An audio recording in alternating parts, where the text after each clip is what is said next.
The border is closed. The border is secure.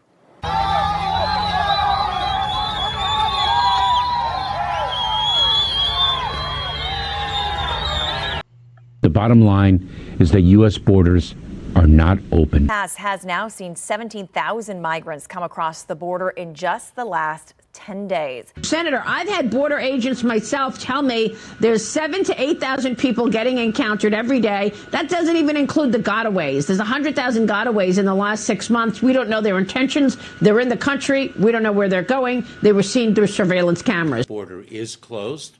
Border is secure. Secretary of Homeland Security Alejandro Mayorkas tells us that the border is closed and secure. But is it? In this video, I'll show you that it is not, and how that these destructive border policies are impacting local communities and how it will also impact yours.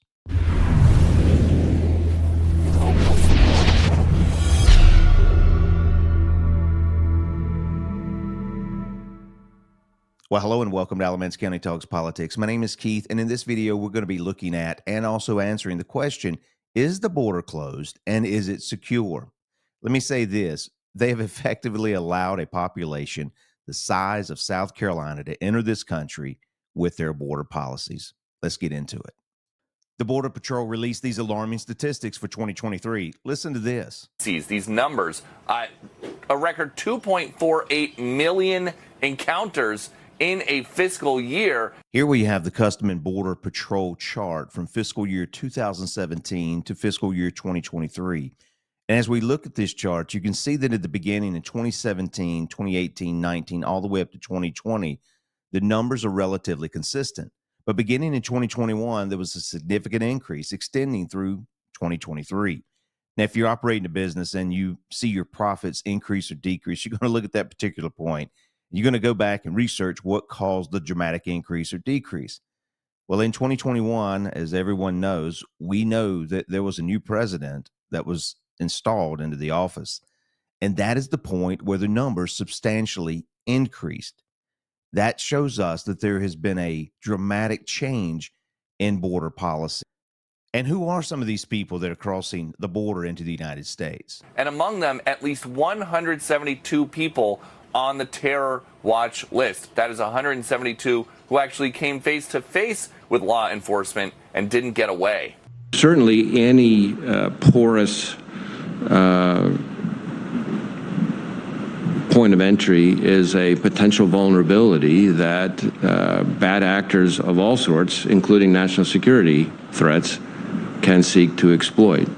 And don't forget 9/11. There were just 19 terrorists who hijacked those airplanes and killed almost 3,000 people. They are putting in jeopardy the safety and security of the American citizens with these border policies. Now we turn our attention to a particular sanctuary city, namely Chicago.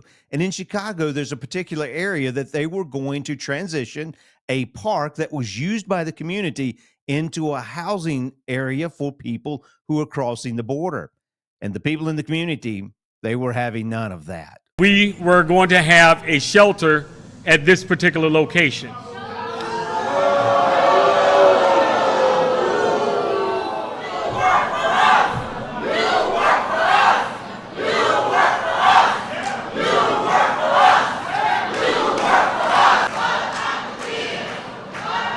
Mr.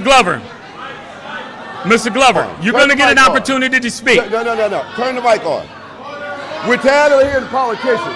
Turn the mic on. Turn the mic on. It's so disrespectful for them to just sit up here with this crap and we're supposed to listen to it. You know what? If you would had your right mind and see a crowd like this, you would say to yourself, they don't want it. But no, these politicians, they think that they could just do everything. They have disrespected us, our community. They're going to tell us and just shove it down our throats. And we're supposed to like it. Yeah, you all are sitting there. And another thing, they do not have a plan. And so many migrants come in, so let's take this. Let's take that. Let's set this city back a long ways with this crap that they're doing. Just throwing people in. They don't give a in New York, half the hospitals are full with migrants. But the reality is, it's gotta say no, because that's the simple solution is No, turn the buses around. Mr. Trush, you got about Turn 15 the buses seconds around. left. Thank you. These people are rightly upset. They're angry about this because the government has come in and said, hey, we're going to take this resource from you and we're going to put a group of people here who have never lived here, who have never given a dime to this, and you're just going to have to make out on your own. That is not fair, and rightly so the people are angry. I was just reading the other day that even Mayor Johnson of Chicago, I think he's asking Joe Biden for $5 billion. He's asking for federal funds to help subsidize this. And guess who pays federal funds? Most of us do. If you're working, you're paying federal funds, and your money will go to subsidize this, a decision that you had no part in making. And it's not fair. New York, Mayor Adams, likewise the same thing, asking for billions of dollars. I want to say it's maybe up to $12 billion, asking for federal funds to help subsidize and offset this policy that they have of creating a sanctuary city. And Mayor Gavin Newsom in California, I just saw where he has, and I'm going to use their terminology, he's giving free health care to, I think it's undocumented worker or undocumented people in his state. And I think the cost, I read several articles. Somebody said you don't know how much it's going to cost. One other article said it would be over $6 billion. And what makes this crazy is that Gavin Newsom, for the 2024-2025 budget, they already have a $68 billion budget deficit already. And they said part of that was from $26 billion from a 2023 budget that they came up short on. So where do you think they're going to get this extra $68 billion plus the $3 or $6 billion to help fund this free health care that he's giving? It's coming from taxpayers, federal taxpayers. And, you know, you don't even have a voice in it. And yet they're going to take your money and they're going to give it to these states who are irresponsible in their actions.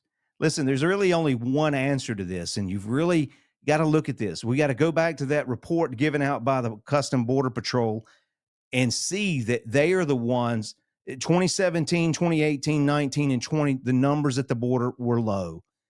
But in 2021, the numbers began to significantly spike. And we all know what the reason for that was. He pretty much erased all of the Trump border policies that kept the numbers low. And so I'm just asking you and telling you, you've got to stay informed. You've got to get involved. You can no longer sit on the sideline. You can no longer ignore these things. If you've got kids or grandkids, yeah, you may not live in this much longer, but if you've got kids, grandkids, nephews, or nieces, do it for them. Do it for the love of the country. Do it for those who died fighting for this country. Get involved. Let's no longer sit on the sidelines, but let's get involved and let's make this country great like it once was. This is Alamance County Talks Politics. My name is Keith. If you enjoyed this video, let me encourage you to hit the like and subscribe button and comments about what you would do to close the border. Until next time, take care.